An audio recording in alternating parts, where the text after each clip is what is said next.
Så har vi indstilling af traktor, den der skal ud og pløje, og der skal man have styr på nogle ting. Og der skal man have styr på liftrammen. De kan bevæge sig og give sig lidt, de må ikke ramme dækket, men det indstiller man helt på. Så må man pille den her ud, og så har man frit fald. Så sætter man bare i, hvor det passer, så måler man lige op efter, og så kører man. Så er det også vigtigt, at de er lige høje. Så er det mål herfra, og så op til her, der er 52. Det måler vi også lige herovre. Der er 52. Så har vi topstangen. Den sidder her, den skal man også have på ploven. Og den indstiller man, at den skal være vandret, når ploven er i jorden. Og det kan man indstille ved, at man kan dreje på den, og kan gøre den længere eller kortere. Man skal huske, at den skal være lige lang i begge ender altid. Ja. Det er altså ikke lige her nu. Det måler man så også ved at dreje den ud, og så måler man bare. Det er fordi topstangen gør stille. Ja.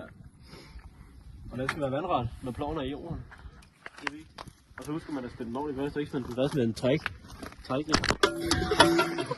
Det var lige faldt før. Ja. Yes. Men det er ikke en trækstang, man skal bruge til at spænde den fast. Så hvis vi lige sætter den op igen, så skal vi lige måle for midten af dækket. Der kan du se, der kører sådan en streg her.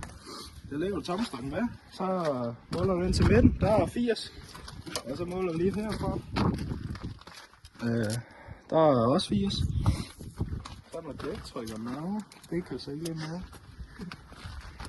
Ja, så har vi dæktrykket. Det er altid vigtigt, at der er lige meget luft i dækkene. Så kan du sætte en ting på der.